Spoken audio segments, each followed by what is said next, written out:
Welcome to English Mindcast Daily. Imagine this. A cold wind moves across a dark blue sea. The sky is gray. Far away, tall waves rise and fall like moving hills.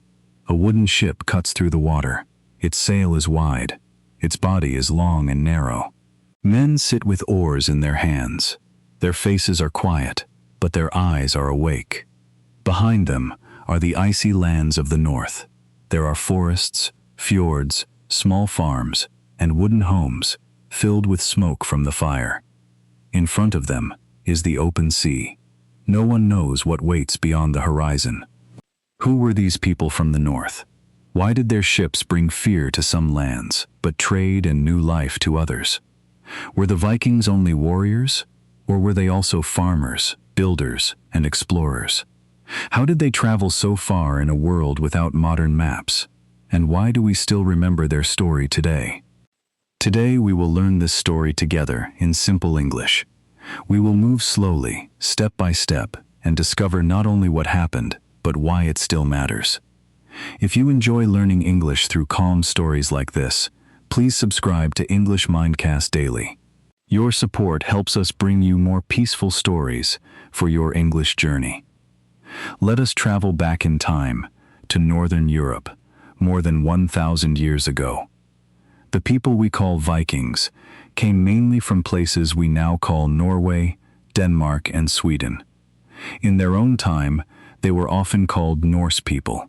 Norse means people from the north. Their world was beautiful, but it was not easy. Winters were long. The land could be hard to farm. Many families lived close to the sea because the sea gave food, travel, and hope. The sea was dangerous, but it was also a road. Listen to this phrase. The sea was a road. Say it slowly. The sea was a road. For the Norse people, this was true. The sea connected homes, islands, markets, and distant lands. It could take a person away from hunger. It could bring silver, wood, cloth, and stories from other places. Most Vikings were not warriors every day. Many were farmers. They grew grain, kept animals, repaired tools, and cared for their families. Some were traders. Some were craft workers. Some were poets, storytellers, and shipbuilders. Their lives were full of work, weather, and waiting. But their ships made them different. The Viking longship was one of the great tools of their age. It was fast. It was light. It could move across the open sea, but it could also travel along rivers. This mattered a lot. A large, heavy ship needs deep water. A longship could come close to the land. It could appear quickly and leave quickly. Can you imagine seeing one for the first time? A quiet coast, a gray morning. Then, suddenly, a strange sail on the water. The ship comes closer. The people on shore do not know if the visitors are traders, enemies, or both. This is where the story becomes interesting. The Viking Age is often said to begin in the late 8th century. One famous moment happened in the year 793, when raiders attacked a monastery on the island of Lindisfarne in what is now northern England. A monastery is a religious place where monks live and pray. To many people in Europe, this attack was shocking. Why did it shock them so deeply? Because monasteries were seen as holy and peaceful places. They often had books, metal objects, food, and treasure. They were also not strongly defended. For raiders arriving from the sea, they could be easy targets. This was a turning point. From that moment, many people in Western Europe began to fear ships from the north. Stories spread. Some stories were true. Some became larger with fear. The Vikings were remembered as fierce warriors. They could attack quickly, take goods, and leave before local leaders could answer. But history is more complex than fear. Some Vikings raided, yes. Some caused great suffering. Families lost homes. Communities were broken. The cost was heavy. We should not make violence exciting. This part of history was painful for many people. At the same time, many Norse people also came to trade. They brought furs, iron, amber, and other goods. They wanted silver, cloth, spices, and things from faraway places. They traveled not only with weapons, but also with scales, tools, and goods for exchange. So what were the Vikings? Were they raiders? Were they traders? Were they explorers? The honest answer is, they could be all of these things. A person might farm in spring, trade in summer, and join a raid in another year. Life in the Viking world was not simple. Survival often asks people to be many things at once. Here is a useful word: survival. Survival means staying alive, especially when life is difficult. In the north, survival was always close. A bad harvest could bring hunger. A storm could destroy a ship. A family needed land, food, and safety. Because of this, many Norse people looked outward. They looked across the sea and asked a quiet question: what is beyond? That question changed history. Over time, Viking ships moved in many directions. They crossed the North Sea to Britain and Ireland. They sailed along the coasts of France. They moved into rivers and reached deep into Europe. In the east, Swedish Vikings traveled along rivers through lands that connected the Baltic Sea with the Black Sea and the world of Byzantium. Byzantium was a powerful empire with a great city called Constantinople. Today, that city is known as Istanbul.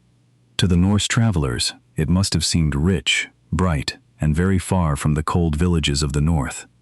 Think about that for a moment. A person could begin life near a wooden house under a snowy sky, and later see great stone walls, crowded markets, and golden churches far away. What kind of courage did that take? What kind of curiosity?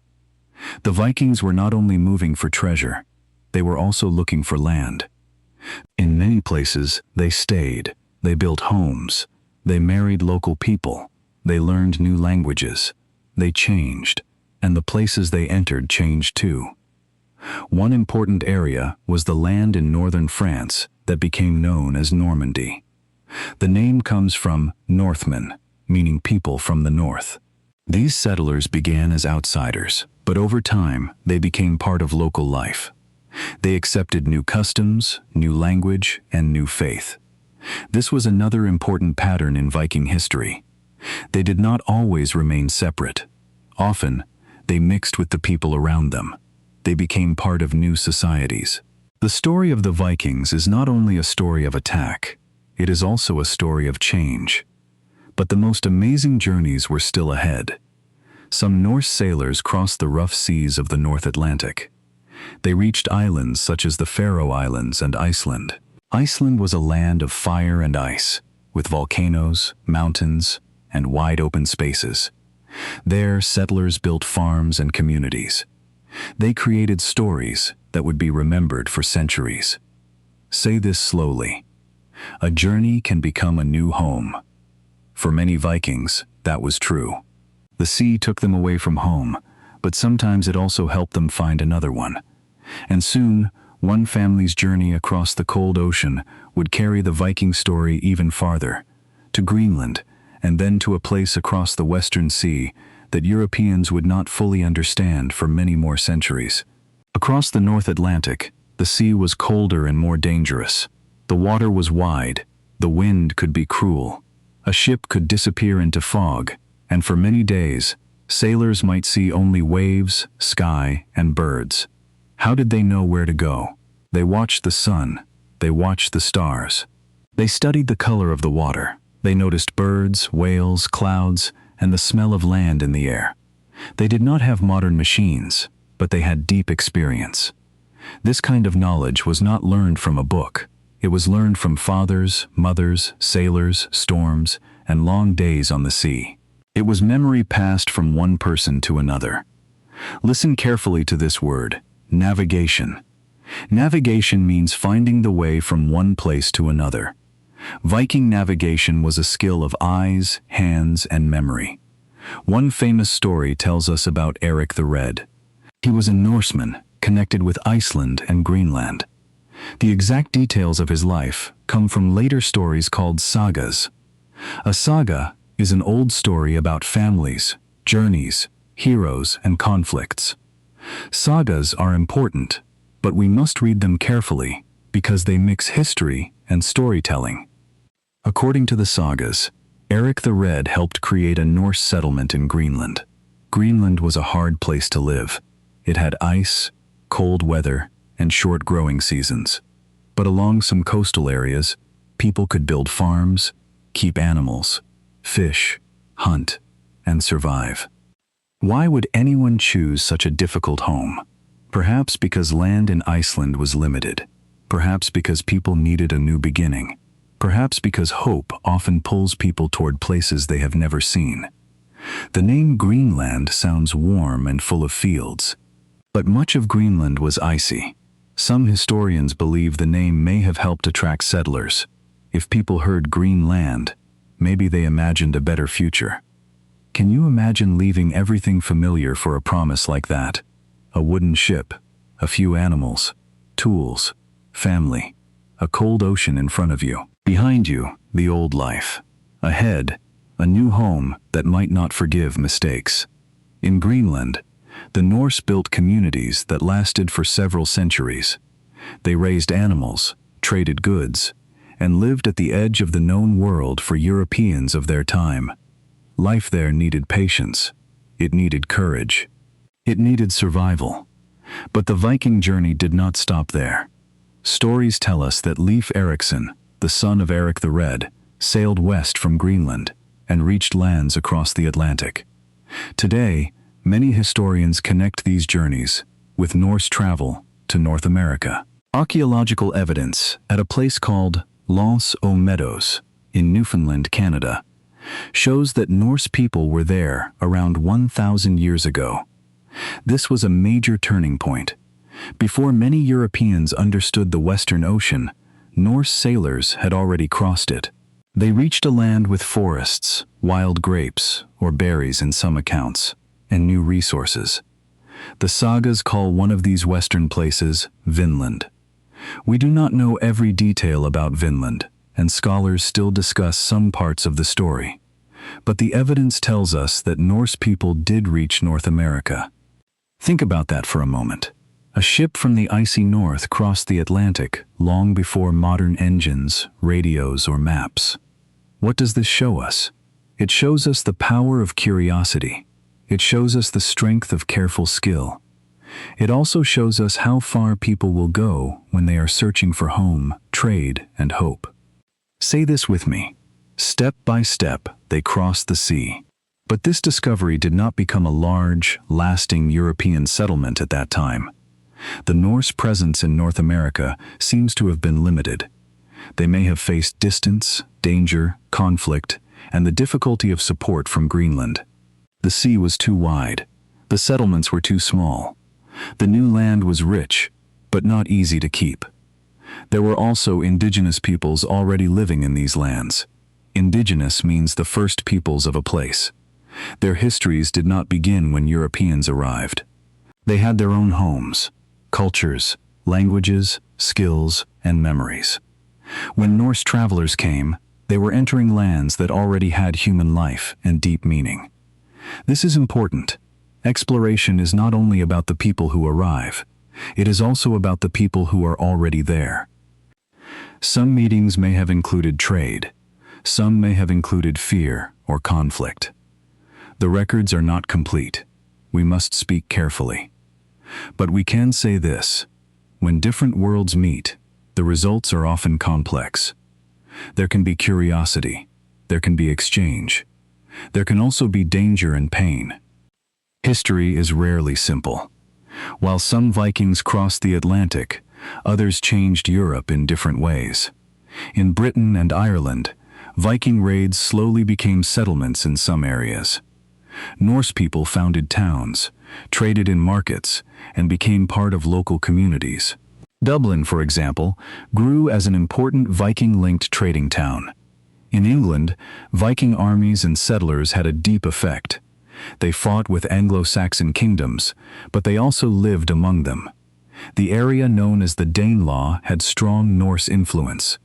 Danelaw means a region in England where Danish law and customs had power. What happens when enemies become neighbors? What happens when fear slowly becomes daily life? People trade, they marry, they learn each other's words. Children grow up with mixed customs. Over time, sharp lines become softer. The English language still carries small memories of the Norse world. Some common English words have roots connected to Old Norse. Words like sky, egg, and window are often linked to Norse influence. Language can be like a quiet museum. It keeps pieces of the past inside everyday speech. Here is a useful phrase. The past lives in language. Say it slowly. The past lives in language. At the same time, Viking power could be harsh. Many communities suffered from attacks. Rulers had to defend their lands. People paid money to avoid raids. This payment was sometimes called Danegeld in England. It was a kind of payment made to stop attacks, though it did not always bring peace for long. So the Viking story has two faces. One face shows courage, skill, travel, and trade. The other face shows violence, fear, and loss. Both faces are real. To understand history, we must hold both in our hands. In France, the story of Normandy shows this change clearly. Norse settlers became part of the land. Their leaders accepted Christianity and local customs. Their children spoke a form of French. They were no longer simply Vikings from the north. They became Normans. And from Normandy, history would move again. In 1066, William, Duke of Normandy, crossed the sea and became King of England after the Battle of Hastings. William was not a Viking raider in the old sense, but he came from a people shaped by Norse settlement. This shows how Viking history did not simply end. It changed form. It became part of other histories.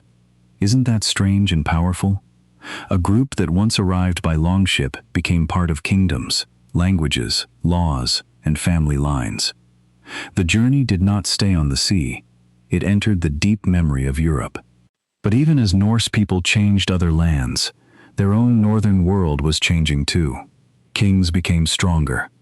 Old local leaders lost some power.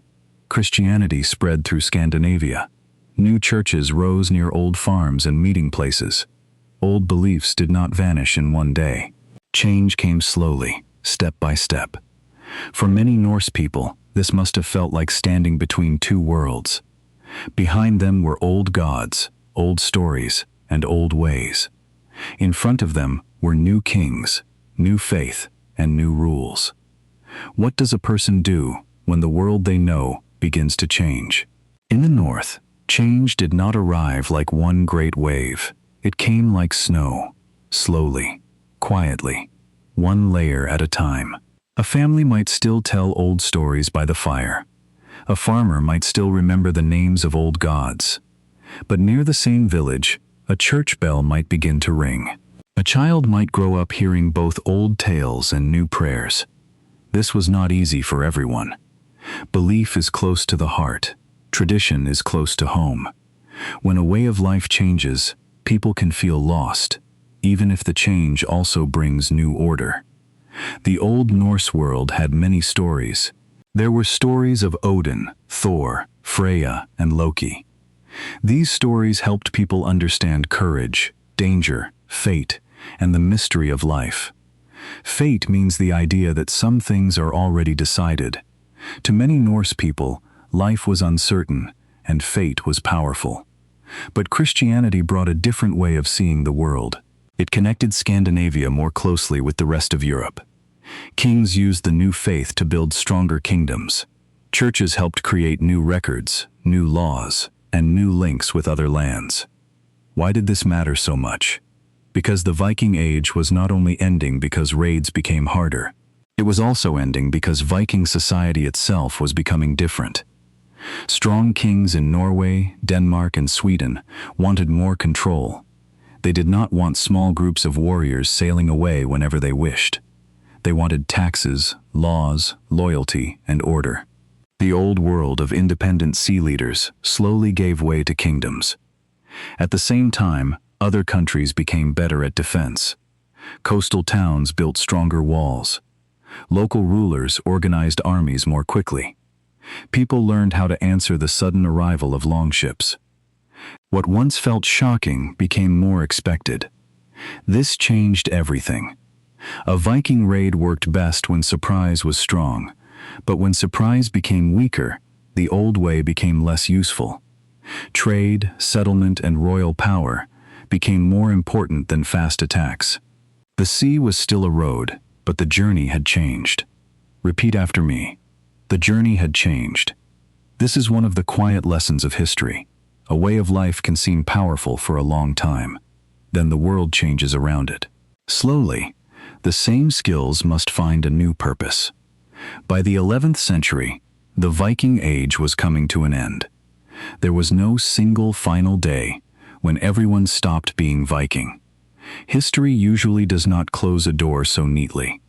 Instead, the people of Scandinavia became part of medieval Europe. Medieval means the middle period of European history, between ancient times and the modern age. The raiders became settlers. The settlers became neighbors. The sea kings became Christian kings. The old songs became written sagas. The wooden ships slowly became memories. But the memory did not disappear. In Iceland, stories were written down many years after the events they described. These sagas kept family histories, journeys, arguments, dreams, and tragedies alive. They are not simple history books. They are not pure fiction either. They stand somewhere between memory and art. Can you imagine people sitting in a room long after the Viking Age, writing down stories of storms, ships, brave choices, and difficult families? They were saving a world that was already fading. They were giving memory a home. Listen carefully to this word, legacy. Legacy means what remains after a person, a group, or an age is gone. The Viking legacy is large, but it is not simple. They left marks on maps. They helped shape towns, trade routes, and kingdoms. They reached Iceland, Greenland, and North America. They influenced language, law, and culture in many places. Their ships showed how skill and courage could cross wide oceans. But they also left painful memories. Raids brought fear. Communities suffered. People lost safety, treasure, and sometimes loved ones. We should remember both the courage and the cost. What can this story teach us today? Maybe it teaches us that people are rarely only one thing. The Vikings were not only warriors. They were also parents, farmers, sailors, builders, traders, poets, and settlers. Some brought danger. Some brought goods. Some searched for land. Some searched for honor. Some simply wanted their families to survive. This makes the story more human. Picture one small farm in the north. Smoke rises from the roof. A child watches the sea. Their father repairs a tool. Their mother prepares food for the winter. Outside, the wind is cold. Inside, the fire is warm. For that family, history is not a big word. It is food. It is weather. It is a ship leaving the shore. It is the hope that someone will come home. And picture another coast far away. People see sails on the horizon. They feel fear because they do not know what is coming.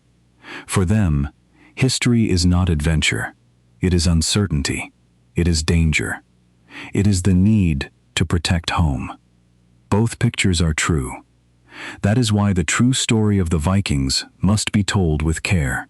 It is a story of power, but also of survival.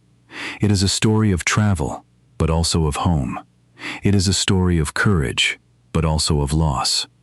Over time, the image of the Viking changed.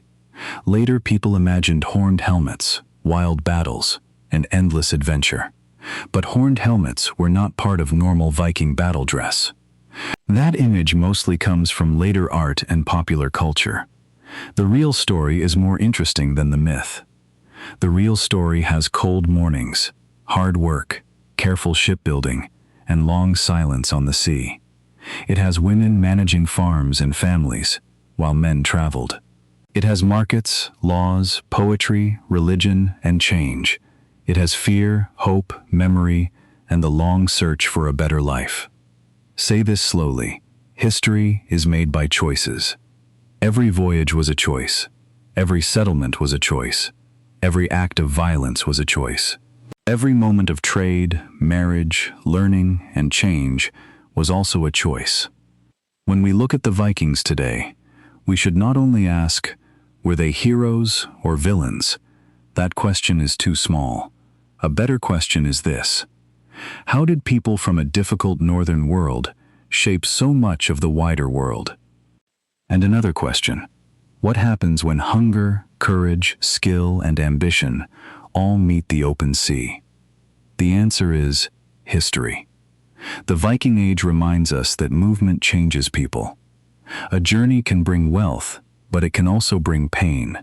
A ship can carry fear, but it can also carry hope. A new land can become a home, but it may already be someone else's home. Even today, when we hear the word Viking, we may imagine a longship under a gray sky, but behind that image are real human lives.